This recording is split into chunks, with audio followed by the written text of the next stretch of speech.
Assalamualaikum warahmatullahi wabarakatuh.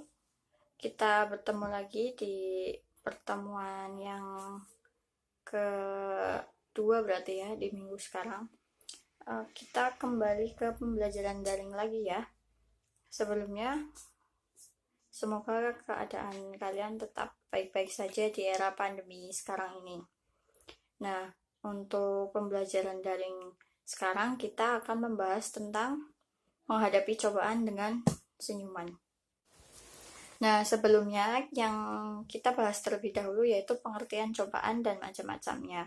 Nah, pengertian cobaan sendiri di sini, cobaan merupakan suatu kondisi seorang hamba yang sedang diuji oleh Allah Subhanahu wa taala untuk meningkatkan kualitas keimanan mereka.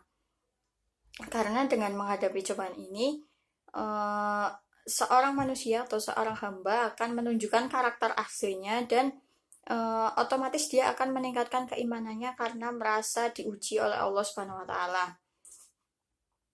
Jadi, cobaan itu merupakan salah satu cara untuk meningkatkan kualitas keimanan seseorang. Kemudian macam-macam cobaan sendiri itu bisa dari cobaan sakit, cobaan musibah seperti banjir bandang, tanah longsor, terus seperti sekarang ini pandemi, itu juga sebagian dari cobaan. Nah, dalam Al-Quran sendiri telah dijelaskan tentang cobaan tersebut. Salah satunya ada di dalam Quran surat Al-Imran ayat 186 yang berbunyi, A'udzubillahi minasyaitonirrajim, Bismillahirrahmanirrahim. La tublawunna fi amwalikum wa anfusikum wa la tasma'unna minalladina utul kitab min qablikum wa minalladina asyraku ada kasiro wa in tasbiru wa tattaqu fa inna dzalika min azmil umur. Shadaqallahul adzim. Yang berarti kamu sungguh-sungguh akan diuji terhadap hartamu dan dirimu.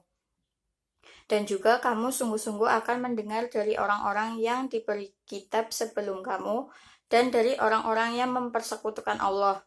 Gangguan yang banyak yang menyakiti hati. Jika kamu bersabar dan bertakwa, maka sesungguhnya yang demikian itu termasuk urusan yang patut diutamakan. Quran Surat Al-Imran ayat 186.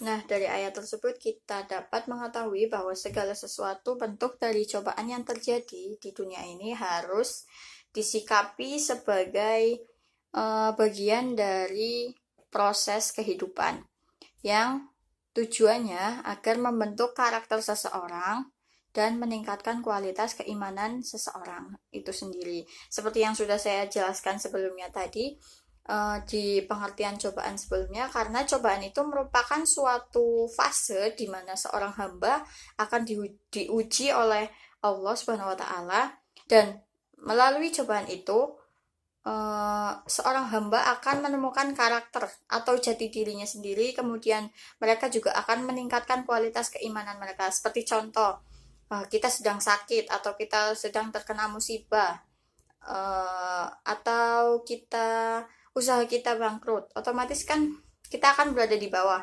Nah, dari situlah kita bisa menentukan karakter kita sendiri. Entah itu kita akan bersabar atau memilih jalan yang lain, menyimpang dari ajaran Allah. Itu disitulah yang akan menentukan karakter seseorang. Kemudian di sini juga akan meningkatkan kualitas keimanan. Nah, maksudnya di sini apabila seorang hamba diberi cobaan, apakah seorang hamba itu akan terus tetap bersabar dan tawakal kepada Allah atau memilih meyakini kepercayaan yang lain atau yang lain-lainnya. Nah, untuk meningkatkan kualitas keimanan itu sendiri, itu bisa dengan cara, walaupun kita sedang berada dalam cobaan, misalkan kita musibahkan usahanya, nah kita tetap berikhtiar hal-hal yang baru untuk memperbaiki usaha kita. Nah, di samping ikhtiar tersebut, kita juga tetap yakin kepada Allah, bertawakal kepada Allah. Ya Allah, semoga usaha saya lancar, tidak bangkrut. Semoga usaha saya tetap lancar ke depannya dan saya bisa melanjutkan kehidupan.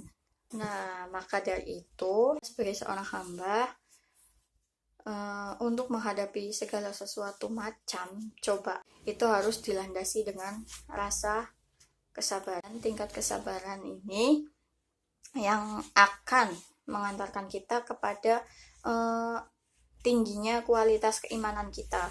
Maksudnya semakin kita sabar, semakin kita bisa menahan diri dari cobaan tersebut dan tidak melanggar aturan Allah, melanggar perintah Allah, maka keimanan kita juga akan semakin meningkat. Kualitas keimanan kita akan semakin tinggi. Kemudian sabar di sini tidak memiliki cakupan yang hanya sempit saja.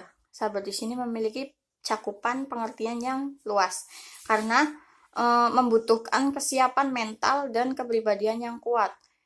Maksudnya di sini yaitu sabar dalam menghadapi cobaan itu bukan sekedar yang oh iya saya sabar menghadapi cobaan yang Allah berikan saat ini. Saya akan saya akan tetap berpositif thinking kepada Allah. Enggak seperti itu. Sabar di sini juga tidak hanya meyakini ketentuan Allah, tapi dia juga tetap berusaha agar bisa melewati cobaan tersebut.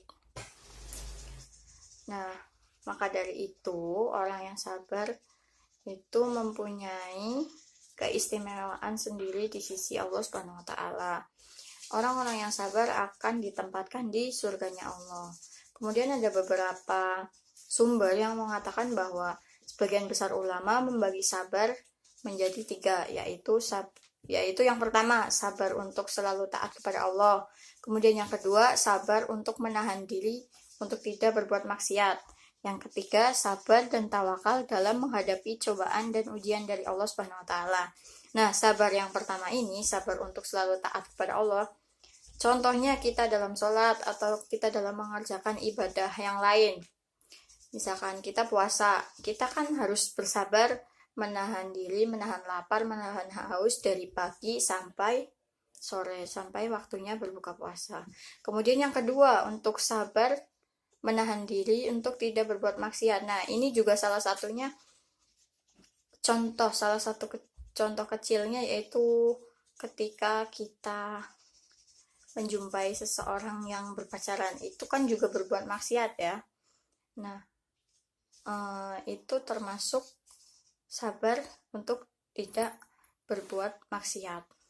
Kemudian sabar yang ketiga yaitu sabar dan tawakal dalam menghadapi cobaan dan ujian dari Allah Subhanahu wa taala. Nah, ini yang sudah kita bahas tadi. Mungkin cukup sekian pembelajaran daring kali ini. Kita cukup ambil tema yang ringan saja ya, tapi cukup harus butuh implementasi di kehidupan sehari-hari. Jadi intinya kita menghadapi cobaan apapun harus dengan kesabaran. Tuh. Nah, untuk tugas minggu depan kalian bisa tulis refleksi atau rangkuman dari penjelasan saya tadi, kemudian dikumpulkan di Google Classroom yang sudah saya sediakan. Kemudian sekian dan terima kasih penjelasan dari saya. Mohon maaf bila ada kesalahan. Billahi taufiq wal hidayah. Wassalamualaikum warahmatullahi wabarakatuh. Tetap jaga kesehatan karena kita masih di era pandemi. Semoga bisa bertemu lagi minggu depan.